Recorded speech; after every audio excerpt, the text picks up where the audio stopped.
တော့ဝက်စလင်ပူတော့ဗောနော်တပူ30ပါဗောနော်ဒီဝက်စလင်တချိုးညကိုတွေထိုးပြီးရင်ချက်ချင်းလဲနေပြီးတော့အနာကျက်ကောင်းအောင်ဆိုပြီးလဲကြတယ်မျိုးစီတော့ဗောနော်အမှန်ဒီဝက်စလင်ကိုလုံးဝလိန်ဖို့လိန်လို့မသိတဲ့ဝက်စလင်ဖြစ်တော့ဗောဒါတော့ထိုးတဲ့ခါမှာ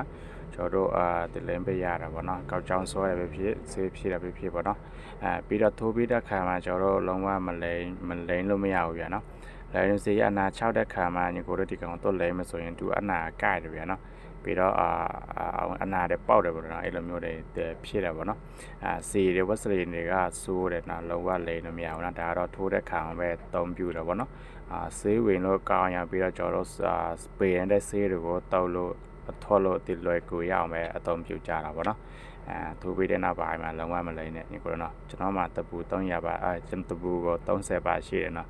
ဒီမှာအများကြီးရှိတယ်နော်လက်မှတ်ယူလို့ရတယ်